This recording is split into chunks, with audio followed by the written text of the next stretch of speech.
മത്തായിച്ചോ, മത്തായിച്ചാ. ആഹാ, പിള്ളേച്ചൻ രാവിലെ തന്നെ ഇങ്ങോട്ട് പോന്നോ? രാഹുകാലത്തിന് മുമ്പ് ചേർപ്പിക്കാമെന്ന് വെച്ചു. നീലാണ്ടൻ അങ്ങനെ രാഹുകാലൊന്നുമില്ല, അവൻ എപ്പോഴും റെഡിയല്ലേ.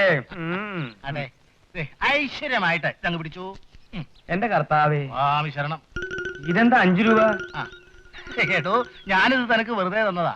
മനസ്സിലായില്ല. എന്താ കാലത്തെ തർക്കം? തർക്കമൊന്നുമില്ല. താൻ കഴിഞ്ഞ പ്രാവശ്യം പശുവിനെ കൊണ്ടുവന്നപ്പോ എത്ര രൂപ തന്നത്? 50 രൂപ. പിന്നെന്താ 5 രൂപ? എടോ, ഈ കാര്യം നയാ പൈസ കൂടാതെ സാധിക്കാൻ ഇവിടെ ഒരു പുതിയ പദ്ധതി വന്നിട്ടുണ്ട്. എന്ത് പദ്ധതി? കൃത്രിമ ഗർഭോത്പാദന പദ്ധതി. എന്ത് എന്ത് എന്ത് ഉൽപാദന പദ്ധതി. ഇതെന്താ പറയണേ? സ്വിറ്റ്സർലാൻഡിൽ നിന്നും കാളകളുടെ ജ്യൂസ് പീച്ചാങ്കുഴലിലൂടെ വലിച്ചെടുത്ത് ഇവിടെയുള്ള പശുക്കൾക്ക് പീച്ചാങ്കുഴലിലൂടെ തന്നെ ഇഞ്ചക്ഷൻ ചെയ്യുക. അതാണ് കൃത്രിമം. എവിടെ സ്ഥലം? ഇപ്പൊ നമ്മുടെ മൃഗാശുപത്രി തന്നെ.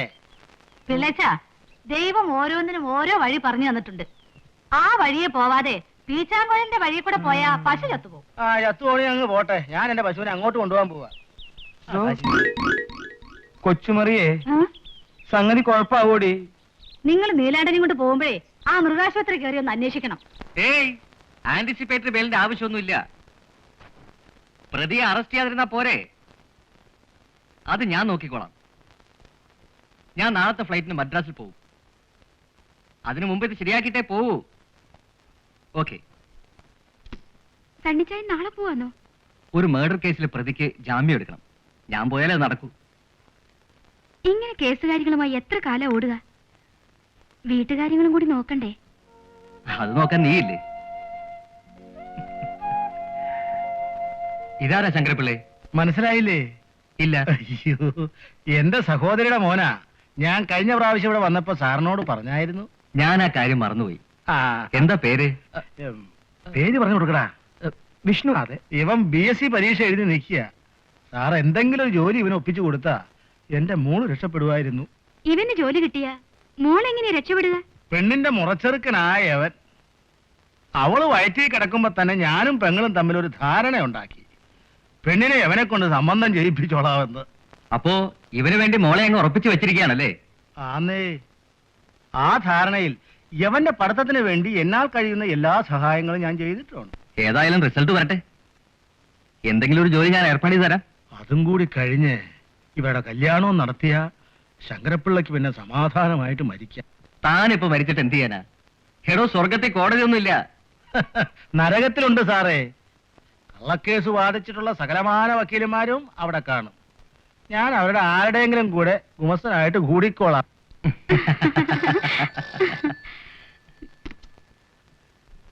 ഹലോ, അതെ, ഞാൻ തന്നെയാ. ഉടനെ വന്നേക്കാം. ഞാൻ നമ്മുടെ വക്കീലാഫീസ് വരെ ഒന്ന് പോയിട്ട് വരാം. എടോ ശങ്കരപിള്ളേ, താൻ ആ 110 നമ്പർ കേസിന്റെ പകർപ്പെടുത്ത് വക്കീലാഫീസിൽ കൊടുത്തേക്ക്. അത് കഴിഞ്ഞ മകരത്തിൽ തന്നെ ഡിഫോൾട്ടിഫിക്കേഷൻ ആയി പോയില്ലേ? ഏതായാലും താൻ ആ പകർപ്പൊന്ന് എടുത്ത് കൊടുക്ക്. കുഞ്ഞേ, ഇവന്റെ കാര്യം വക്കീൽ സാറിനോട് ഒന്ന് ശുപാർശ ചെയ്യണം.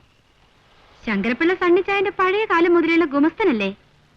എന്ന് വെച്ച് കുഞ്ഞു പറയുന്നത് പോലെ ഞാൻ പറഞ്ഞാ ഏക്കൂ. ഒരുപാട് സമ്മാനങ്ങളൊക്കെ വാങ്ങിച്ചിട്ടുള്ളവനാ ഈ ചെറുക്കൻ. ഒന്ന് കരകയറ്റി വിട്ടാ കുഞ്ഞിന് പുണ്യം കിട്ടും. എന്തിനാ ഇയാൾ സമ്മാനം വാങ്ങിച്ചിട്ടുള്ളത്?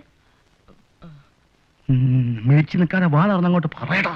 യൂണിവേഴ്സിറ്റി യൂത്ത് ഫെസ്റ്റിവലിന് വീണ മത്സരത്തിൽ എനിക്കായിരുന്നു ഇത്തവണ 1ാം സമ്മാനം. വീണ പഠിച്ചിട്ടുണ്ടോ? അയൽ വീട്ടിൽ വീണ നന്നാക്കുന്ന ഒരു ആശാരിയുണ്ട്. അയാള് വായിക്കുന്നത് കേട്ട് അല്പസ്വല്പം. ഓഹോ, എങ്കിൽ ഈ വീണ എടുത്തുനിന്ന് വായിക്കൂ, കേൾക്കട്ടെ.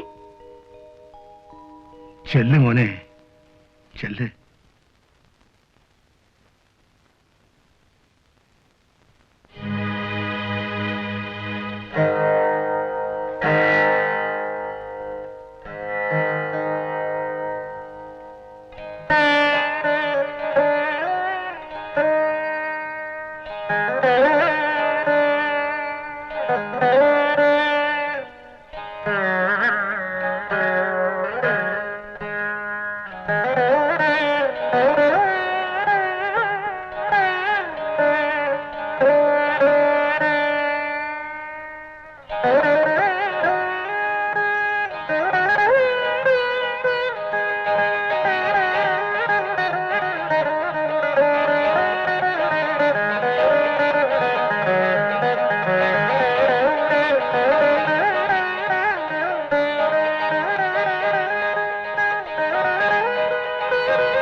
ശങ്കരപ്പിള്ളേ, ഇവനെ ശരിക്ക് പഠിപ്പിച്ച മിടുക്കനായി വരും.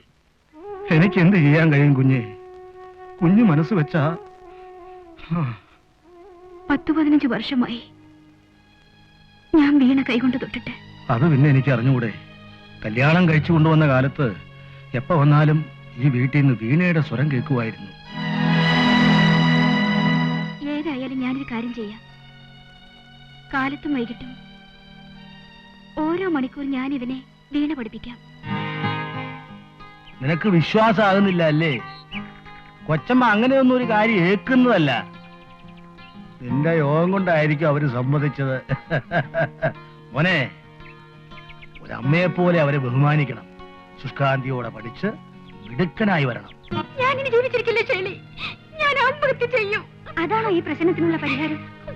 പിന്നെ ഞാൻ എന്ത് ചെയ്യും? നിന്റെ അപ്പുവേട്ടൻ വളരെ നല്ല ആളാണെന്നല്ലേ നീ പറഞ്ഞത്? നീ വിവരം എഴുതി അറിയിച്ചിട്ട് അയാളൊരു മറുപടി അയച്ചോ? അയാളിനി എന്നാണ് അമേരിക്കയിൽ നിന്ന് മടങ്ങി വരിക? 3 വർഷം നിനക്കത് മറച്ചു വെക്കാൻ പറ്റുമോ?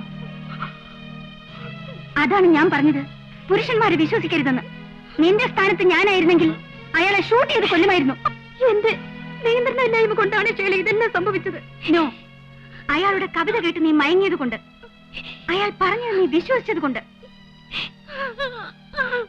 ഏതായാലും കരഞ്ഞുകൊണ്ടിരുന്ന ഇത് പരിഹരിക്കാൻ പറ്റില്ലല്ലോ.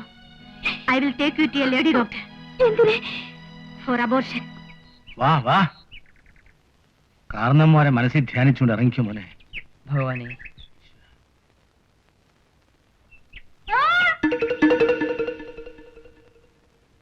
ഒരു നല്ല കാര്യത്തിന് ഇറങ്ങുമ്പോ പുറകെ വിളിക്കുന്നത് അപശകുനമാണെന്ന് ഞാൻ പറഞ്ഞിട്ടില്ലേ മോളെ? ഓഹോ, നീ അമ്പലത്തിൽ പോയി പ്രസാദം കൊണ്ടുവന്നതല്ലേ? എന്നാ അത് പറയണ്ടേ? അവൾ എങ്ങനെയാ പറയുന്ന അമ്മവ? അത് ശരിയാ. ആ കൊടു കൊടു. ഈശ്വര, മോനെ പോവാ. വാ,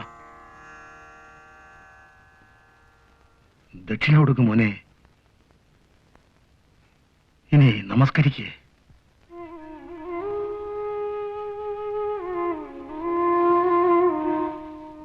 ദൈവം നല്ലത് വരുത്തട്ടെ.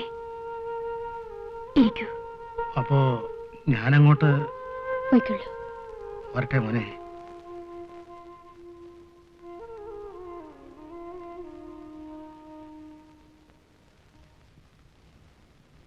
കൊച്ചമ്മേ, ഞാൻ എന്താ വിളിക്കേണ്ടത്? എന്നെ ആന്റിന്ന് വിളിച്ചാ മതി. ഈ 2 വീണ? അത് ഞാൻ പഠിച്ച വീണ. ഇത് എന്റെ ഗുരു എനിക്ക് സമ്മാനിച്ചത്. ഒന്ന് ചോദിച്ചോട്ടെ, ആന്റി എന്താ വളരെ കാലമായിട്ട് വീണ വായിക്കാറില്ലെന്ന് പറഞ്ഞത്? ആസ്വദിക്കാൻ ആളില്ലെങ്കിൽ സംഗീതം മുരടിച്ചു പോവും. സണ്ണിച്ചായന് സംഗീതത്തോട് തീരെ താല്പര്യമില്ല. അതുകൊണ്ട് വളരെ കാലമായി ഞാൻ വീണ വായിക്കാറേ ഇല്ല. ആ, അതൊക്കെ എന്റെ സ്വന്തം കാര്യം. നമുക്ക് തുടങ്ങാം.